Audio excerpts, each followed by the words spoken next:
Okay, good afternoon, everyone. It's a pleasure to welcome you all in today's session, Human Interaction from a Psychological Perspective, hosted by the Menara Center for Coexistence and Dialogue. As many of you environments where empathy, understanding, and human dignity are not just values, but practices. In a region and a world shaped by difference, cultural difference, religious difference, and generational difference, how we engage with one another psychologically matters more than ever.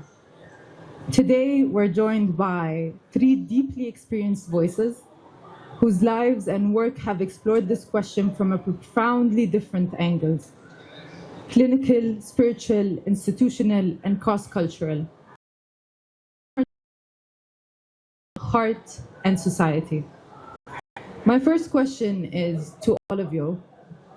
Across your diverse fields, clinical psychology, organizational psychology, and Islamic spirituality, you've all worked in environments where human interaction is central and core to your work. From your point of view, what defines a healthy human interaction in a time where connection is easy, but understanding, true understanding, seems to be rare? Who would like to take this question on first? First of all, thank you very much. It's a great honor to be with you today. I'm also commending the choice of having different psychology backgrounds. I think that is very powerful and very important. You see, physicists are interested in exploring the external universe, trying to understand how it functions, how it works, and what are the laws and the rules. Psychologists, in contrary, they explore the inner universe, what it means to be human at core, what personality plays a role, how behavior actually expresses itself, and how we amplify our thoughts and ideas. And therefore, when we talk about what's the role of us as humans when it comes to these processes, is basically how you define yourself in comparison to the other, and our relationship between ourselves as individuals and others as groups, and dynamics we know within social psychology, the in-group, out-group dynamics, all play a role when it comes to understanding how best we can handle this. Fatma? First of all, thank you for this invitation, and it's really glad to be with other psychologists, as Mr. Cruz said. For us as a human being, we like to label everything around us, being male and female, employee and unemployed, psychologist, clinical psychologist. So those labels are norms within our life and day-to-day tasks. However, is it the right label am I using, or there is misunderstanding for who we are and how we are acting among our community and toward others? So I do believe this is really a crucial question. Are we really supported by a system where you're really acting to others and toward yourself with more human acts, or there is really bad labeling and you are stigmatizing others with your own thoughts and beliefs? Thank you so much. Again, happy to be here and really honored to be with this. And I love being in communion with other psychologists as well. I think just sort of building off of the last response is that, you know, in this day and age, there's so much focus on identity. Everybody's identifying themselves as this or that, or there's this strong positionality that people come into conversation and dialogue, and oftentimes it's not dialogue. It's just, this is my opinion, and anybody else who doesn't share my opinion is outside of that.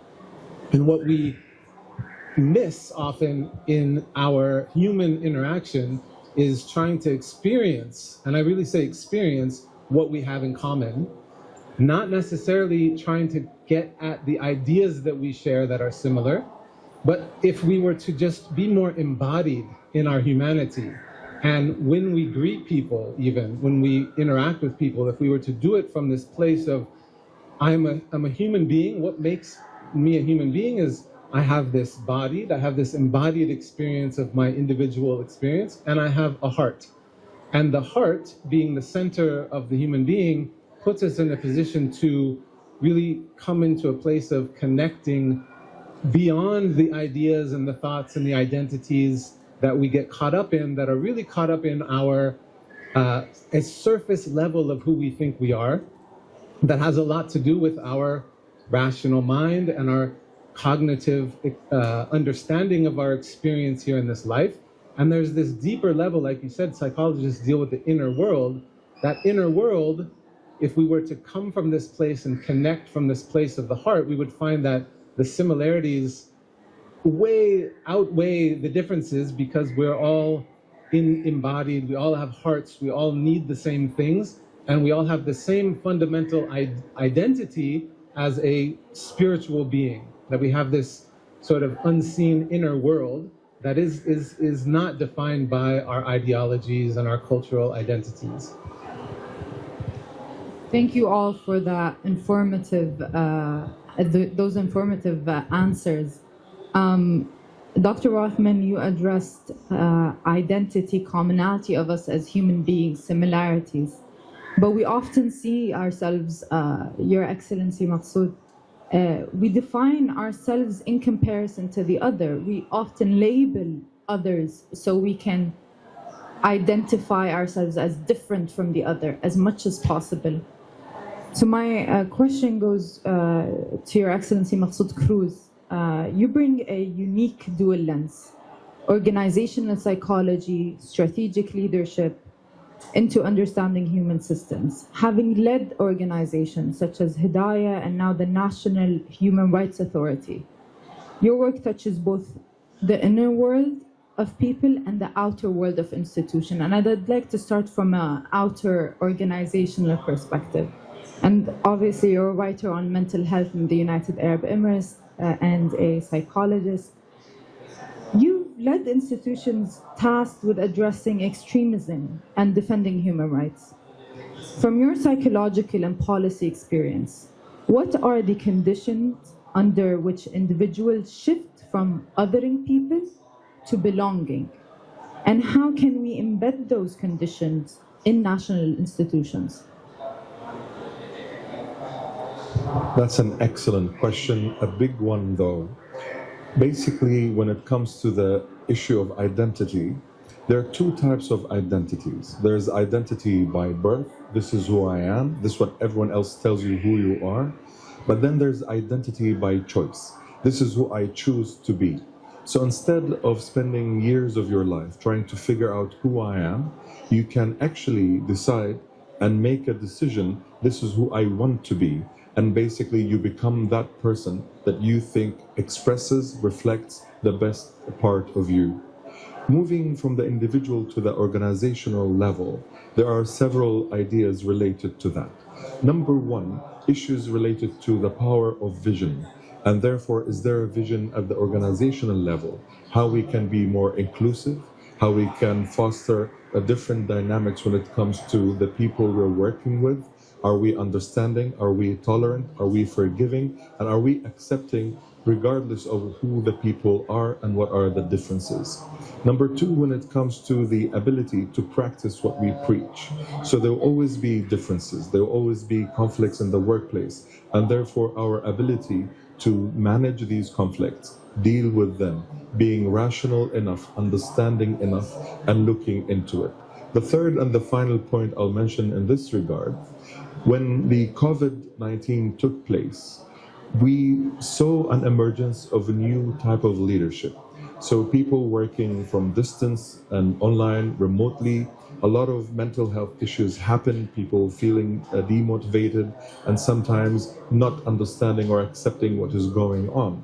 So a new type of leaders emerged. We know the chief executive officers, the CEOs, a new type called chief empathy officers, those who can connect to others, those who understand others, and those who actually put others first, because without you being in connection with who you are unable to produce, to create, and become a team member.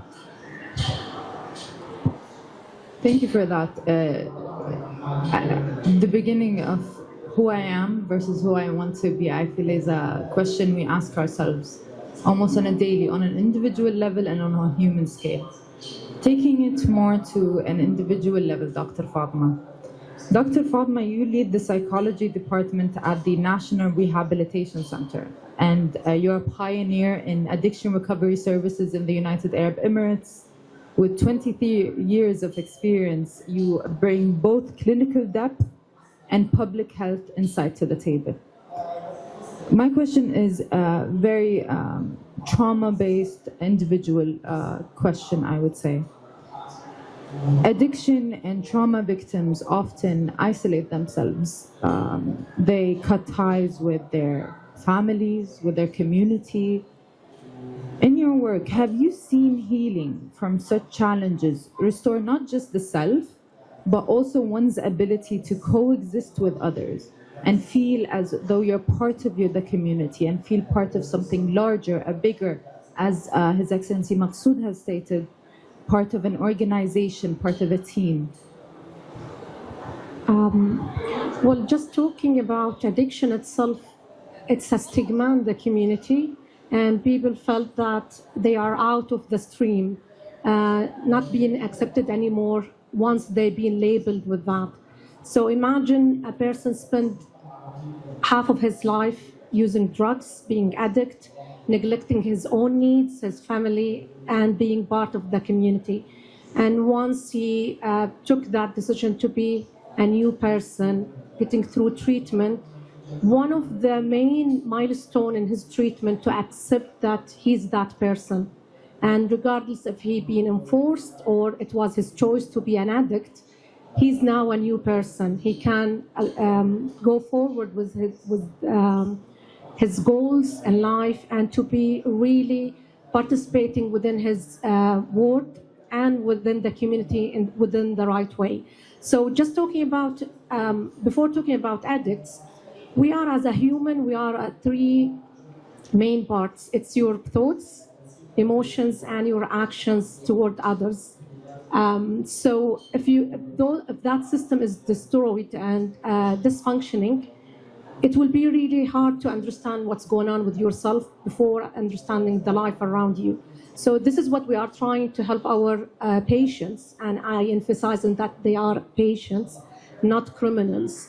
So this is one of our roles, trying to correct those thoughts and beliefs around addicts. They are patients, regardless why they become that person. So trying to help them to understand their addiction as a disease, their reactions, how to deal with the life and their own emotions. So trying to correct their own system internally and then trying to modify their behaviors toward the life around them. It's not that easy, but it's not impossible. So this is the idea we are trying to teach our patients, and I'm really happy to have my colleagues here, new graduates who are really willing to be part of this cycle to help the whole community by treating one person. When we are talking about addicts, you are healing the whole society by saving one life and one soul. So it's really a big message we are trying to advertise through addiction centers and through the UAE federal system. We are supporting our own children and Emiratis and non-Emiratis to be out of the drug system and to be clear, abstinent, and in recovery by understanding and accepting their disease and to adopt a new lifestyle away from drugs.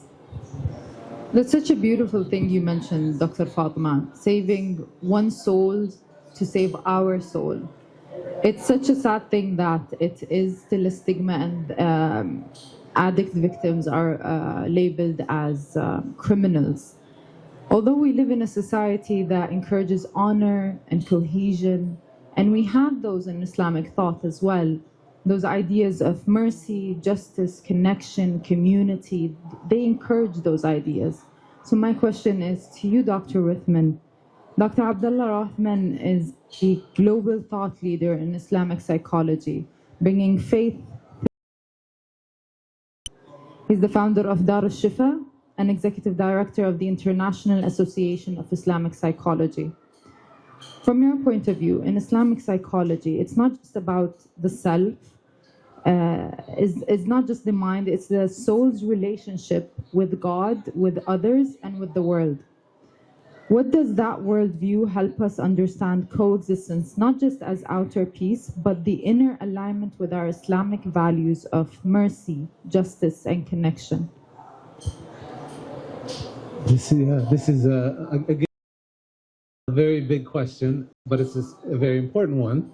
And I think oftentimes people think of, especially in my work, we see this title, Islamic psychology.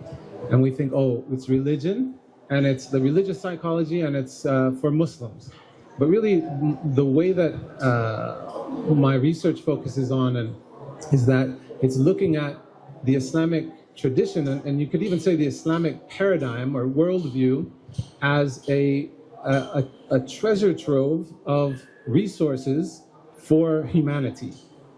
And the reason why humanity is an important way of looking at it is rather than seeing it as, well, this Islam and the Islamic worldview is just relevant to Muslims, because that would be disingenuous to Islam itself, because Islam positions itself or posits itself as a message and a healing for the world. And that doesn't mean that people have to become Muslim to benefit from that.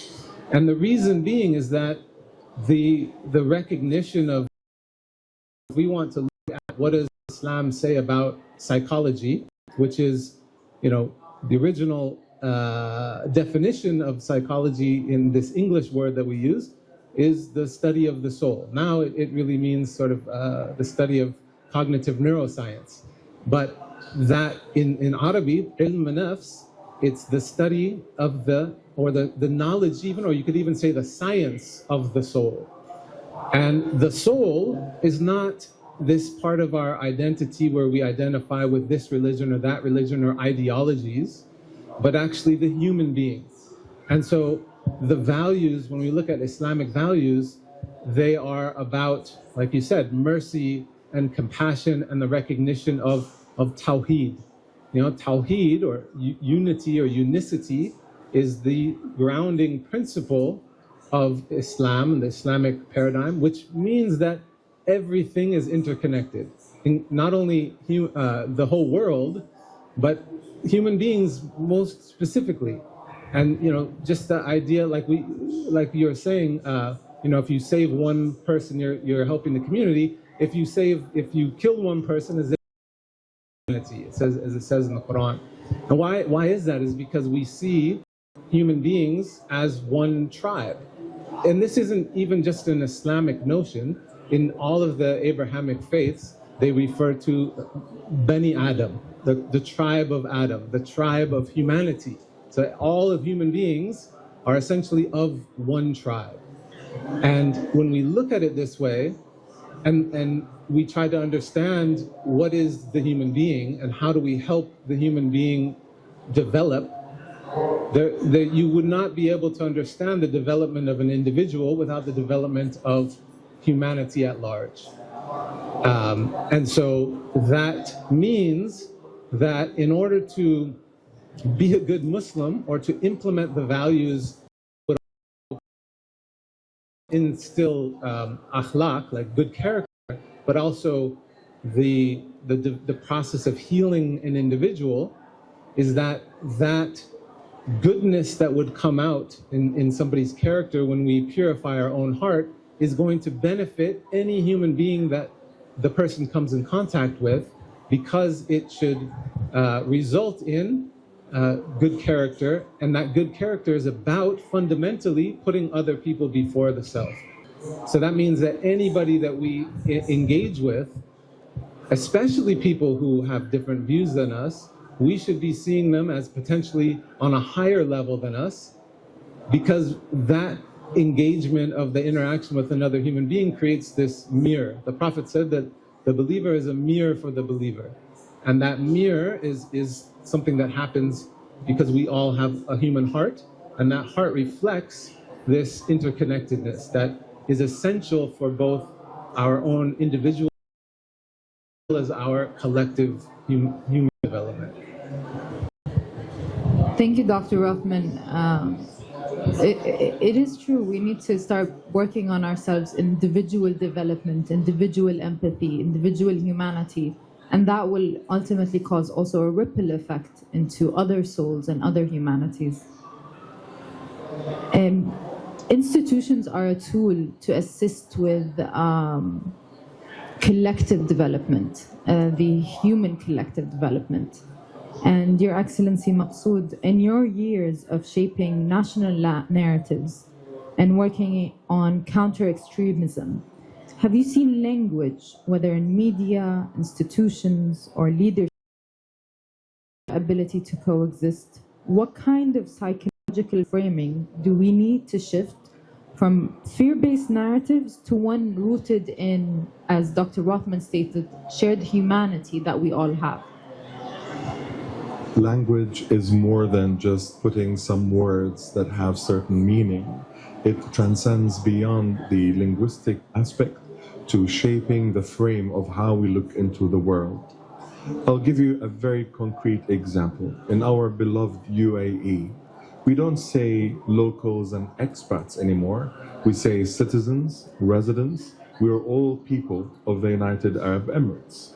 And that sense of oneness, inclusion of everyone, makes it very clear that we all have the same sense of belonging, same sense of duty, wanting to be part of this wonderful dream that we all have to advance this country. Language also plays a different important role, raising the levels of awareness, consciousness, understanding what is needed, what is required when it comes to tackling the different issues. What are our values, what we look for, what we hope for. You see, everywhere there are different narratives trying to tell a different type of a story. Within the UAE, the people themselves, they are the story. Each and every one of us who resides in this blessed country is part of that, and you are shaping that story through your actions by being an example and moving forward with all these components by allowing it to actually transcend, to be communicated as effectively as possible. The future is what we want it to be, and therefore if you want to predict what is going to happen tomorrow, plan it. Make a decision how you want to move forward. Because if you don't make decisions will be made by others. And therefore, a degree of deliberation, a degree of understanding what direction we need to take and how far we need to go is equally important. And therefore, absolutely, language is key, but actions are even more important. And the embodiment of that is our own actions as people and individuals. And speaking of that, as we all know, His Highness Sheikh Mohammed bin Zayed, our president, has declared the year 2025 to be the year of community. And therefore, it's the year celebrating all of us as individuals, being part of that great idea, that great narrative, and being able to move forward with that understanding, I think is exceptional.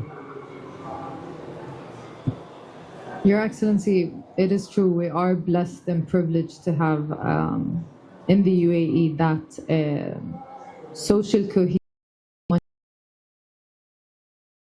and consciousness that is embodied into one future, one dream, residents and Emiratis alike and visitors alike.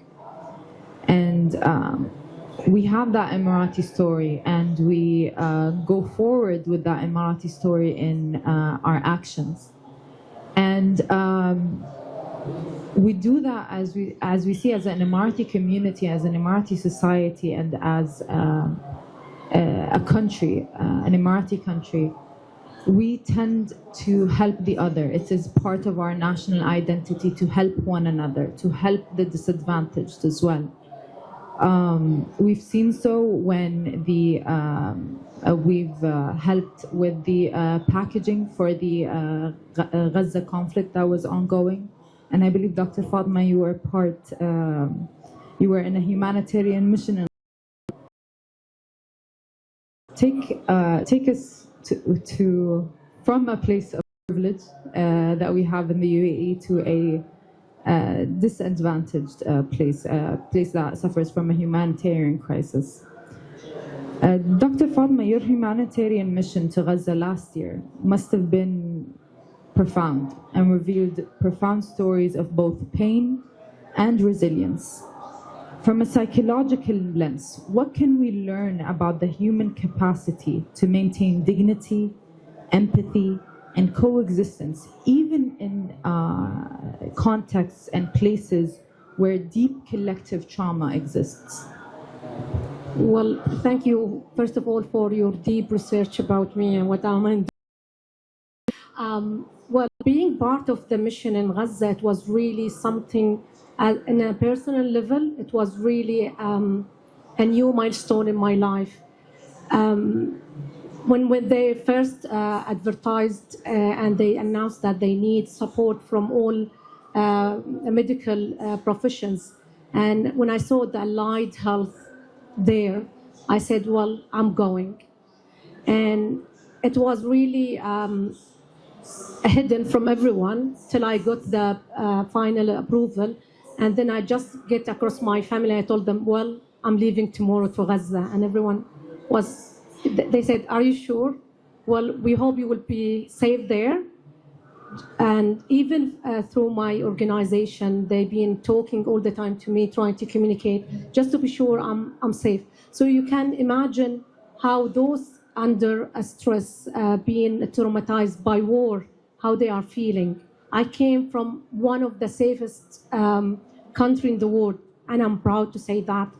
And trying to be part of that journey, being in a human mission to help and support those vulnerables in Gaza, children, infants, widows, those who've been really in a bad physical condition through the war, and trying just to give them the hope that things will change. It's really not that easy. But being with a psychological background and working with those coming from addiction specialty, it was really a blessing for me, just trying to be part of that mission, having those talk about being in a war zone, our mental health and well-being stable enough to support others, trying to create a new comfort zone for those who left with no support in their own community, to talk to them, trying to show them how we are in the UAE, really support them, and not by sending those boxes of food or medical support, but to be there, part of that mission, to be in that hospital, hearing the pumping, and some people feeling that, are you sure you want to be here? We are not safe. Why you are here? We are here to be human, to spread the message of our. We are Iyal Zayed. We are the sons of Zayed. So we will be there for you. And if they just give that call to us, we will be there. And even as Dr. His Excellency Maqsood said, during the COVID, everyone volunteered to be part of the medical mission within the UAE, receiving patients, giving them the instruction within the screening centers, trying to communicate and accommodate people with different backgrounds, languages, and perspectives, trying to accommodate their fears and their being and to tell them that we will support them till the end. That message was spread all over and across the world. La tshilun ham. It was really a powerful message to every single person in the UAE. You are in a safe country, regardless what's going on. Medication, food, safety is guaranteed by the government. So how do you would think that me or those who participated within Gaza will say no to that? And I keep communicating with my colleagues from that mission and telling them there is another mission. So this is the experience we come out. Yes, it was really a tough call to see yourself within a war zone, trying to help and support psychologically those vulnerables. But it's really a learning process for us to know who we are and what we can provide others.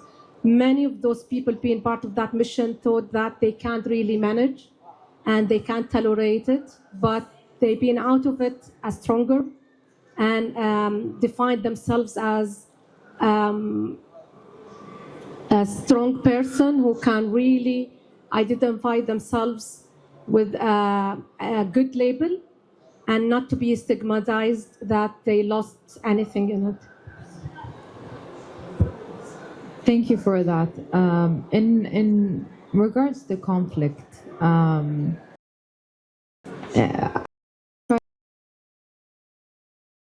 perspective as well.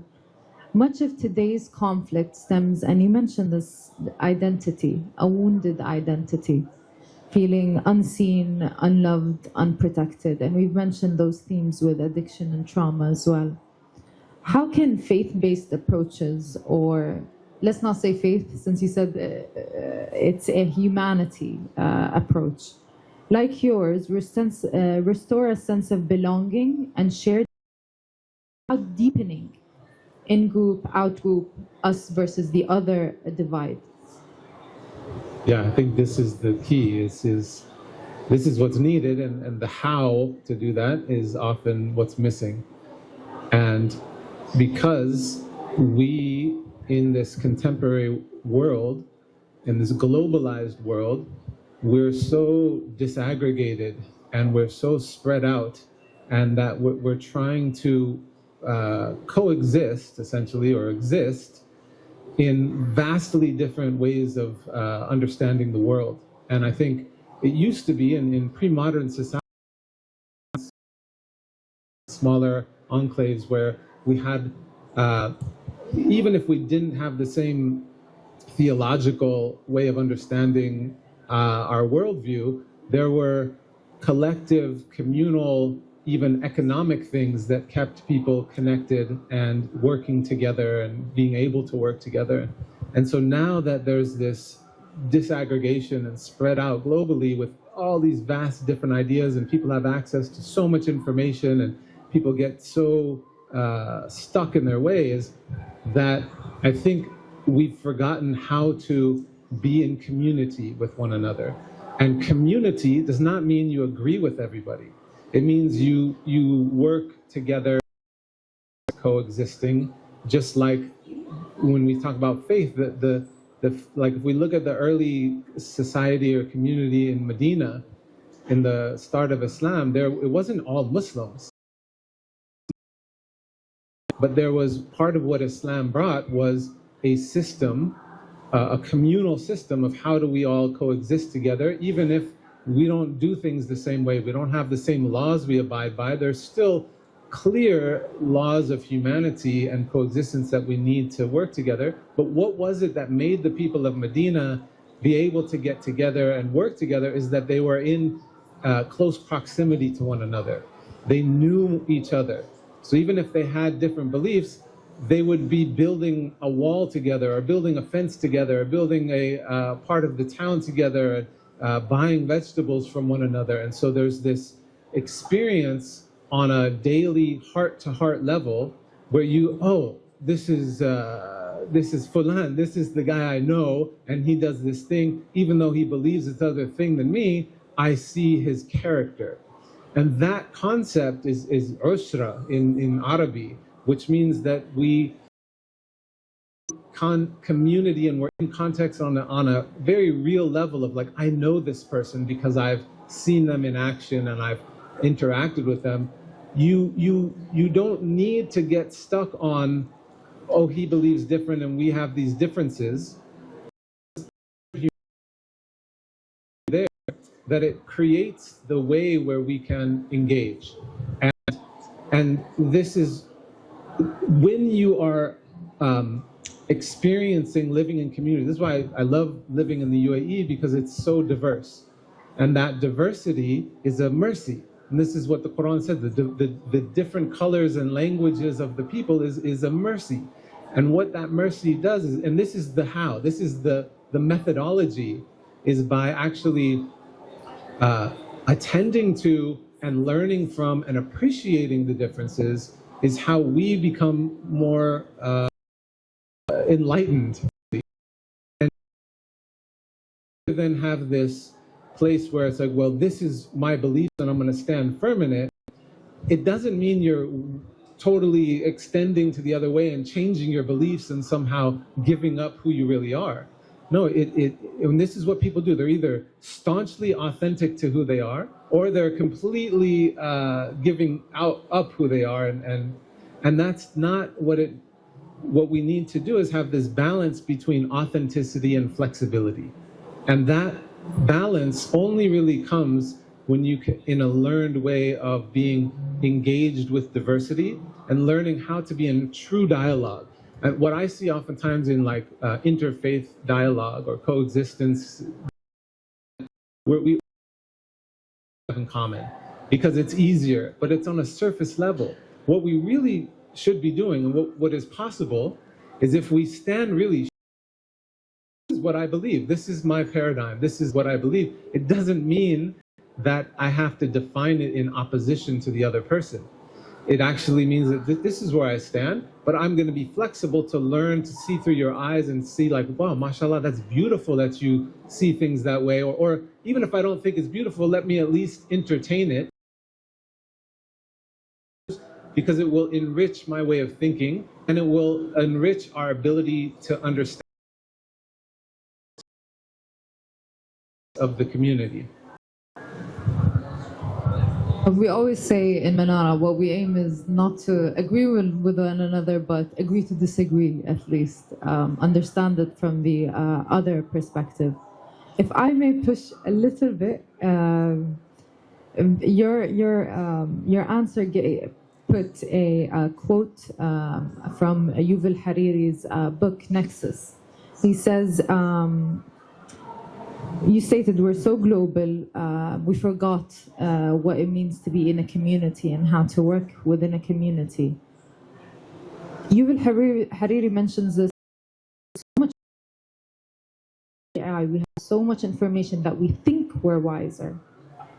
And proximity, because we interacted with one another. I've experienced your character, I experienced you, therefore I can trust you.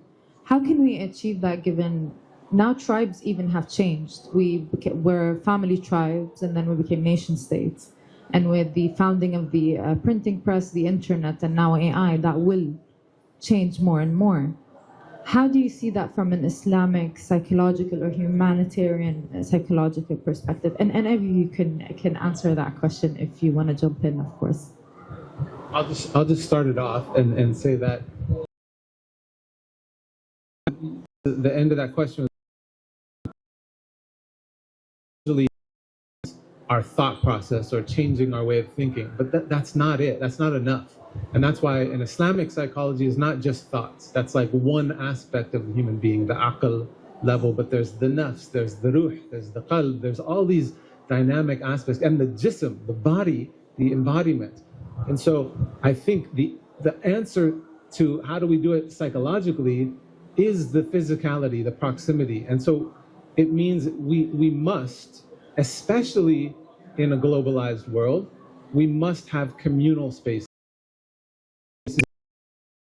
People are relying on one another and engaging with one another. Not just a coffee shop where you go and you get your coffee and you're sitting on your laptop and the other people are there, but ways that we're like, actually, even if, I think there's ways to design it, even if we global economy. But what was so beautiful about the traditional societies is I needed to rely on my friend the baker for my bread. I needed to rely on the guy who knows how to make a bow for archery so that I could use it to provide for my family and to teach my children how to do this. And so there would be a mentorship role. these things are exactly what we need psychologically to not only put ourselves in order, but to put our relationships in order. And so I think we have to figure out a way to create physical spaces, not COVID.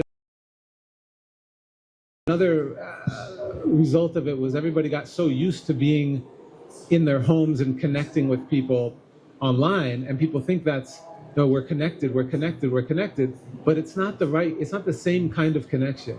And people are realizing that. I realized this wave of, at one point people were like, we never have to go to conferences again. We don't have to do this, we can do it on Zoom. And then a couple years ago, people were like, oh, we need to be with people. And now everybody's doing things in person again. And so we need to refine that and learn how to be really intentional about community spaces. That bring us closer to one another, and not being naive to think the more information we have, the more platforms we have to connect with one another, it doesn't necessarily we are understanding one another. Your Excellency, what do you think on this matter? Critical thinking is defined as the awakening of the intellect to study itself. Therefore, we are in constant need to be awake, to study ourselves, and to try to understand and figure out why we do what we do, why we think what we think, and where we need to go in order to have a purposeful direction and understand what we need to have in this life and the world that we live in. One of the main challenges that we see in society is that lack of purpose, that lack of direction, where things happen or appear to happen in a random way. Try to understand where we're going. Therefore, a dose of uncertainty management can be healthy by deconstructing, understanding its components, and being able to tackle all of that. Not with fear, not with hope, but with understanding. And the more we understand, the more we're able to appreciate, and therefore we can have better perspective on the world, and therefore we can have better engagement and become healthier in all of our interactions. Thank you for that. One more question for Dr. Fatima. We talked about humanity and we talked about understanding. Every individual in this room and globally carries their own experiences, their own backgrounds, their own traumas, their own mental well-being in question. A lot of people, and I say this jokingly, a lot of people say, why should I care about the other when I barely can lift myself? And have you seen any success stories where people go from trauma, deeply wounded individuals into being part of a community, helping one another? Have you seen that in either your work in the rehabilitation center or in Gaza? Well, just to get to that level, it's really trying to reshape your own belief system and how you are seeing yourself against the world. So yes, there is a lot of examples and successful stories of people being deeply in a trauma, unable to stand for their own needs, to become a figure where they can support others who are vulnerable and need to have someone at least listen to them. I can recall a guy from Gaza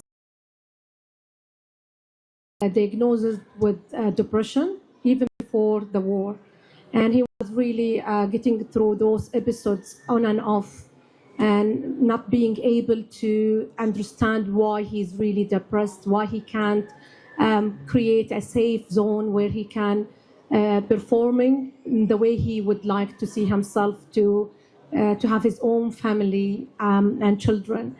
And once the war started, he lost his house, his family, his job. And he was a social worker, actually. So can you see where his life shifted, trying to support others while he have his own depression and then being a victim of a war. So through sessions, he was really reluctant to understand what's going on with him. And then once he been within the ward, the inpatient ward within the hospital, the UAE hospital, he was able to understand that those little conversation at night, it would support someone bedded next to him. And he started to support the caregiver, the other patients, and he will come back to me the next morning in the OBD, the outpatient clinic, and asking, well, if that person really talking about suicidality, shall we support them? Shall we just talk to him more? Would be, or you would support them. So it really was the soul when you see them trying to survive by supporting others. And it's really a good mechanism in psychology, trying to find yourself from supporting others and to serve the community, even if you are deeply seeing yourself unable to support yourself. So it's really a touchful, if we can see the largest picture, they can support each other. And it's really those vulnerables, they were really tough to say no to war, to say that we will survive, regardless that we are homeless. Sometimes we can't find a meal to support ourselves, but a joke, saying, trying to check if they are okay to each other, to their neighbors.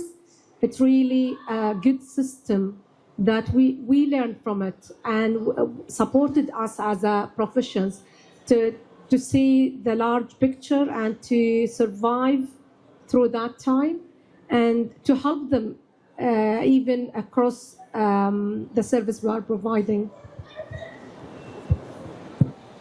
Thank you for that hopeful and optimistic story. And before I leave room for the audience, because I'm sure the audience has many questions, if you can say in one sentence, if you could leave us with one human quality that you all believe is essential for something we should all nurture within ourselves and within our communities, what would it be and why? In a short sort of answer. Frankly, it's as simple as this. If you are connecting to others, then you should expect they will treat you the way you treat them. If you assume others are equal to you, if they have the same level of dignity, the same rights, the expectation is mutual, things would be different. I would say husn dhan, giving the benefit of the doubt to people and assuming the best in others. Well, for me, it's really hard to keep it that simple because we used to talk more with complicated definitions. However, the best way to communicate is your body language, and the simplest way to say that you are welcoming others, to smile to them. So this is the international language of welcoming others and to act as a human. So just keep that smile to everyone, ordinary people, you don't know them. Smiling gives them the chance to feel safe and accepted. Beautiful, beautiful, thank you. If anyone in the audience has any questions, please go ahead. Being that person as if you are one of the community, not the professional, that really will spread the language of acceptance and to help them to understand that we are not judging them, we are trying to support them. And it's the same from the community. I do believe the UAE community now is more oriented and accepting the fact that addiction is a disease, not a criminal act. And they are trying, even within the family level, they're trying to be more aware of how to support them, how to teach themselves to accept their own child or a partner or a father to be an adversary. And if they picked any signs of relapsing, they will come quickly to us, trying to approach the medical team to understand why it's going on and how they can really solve it before it become a full relapse or losing them again.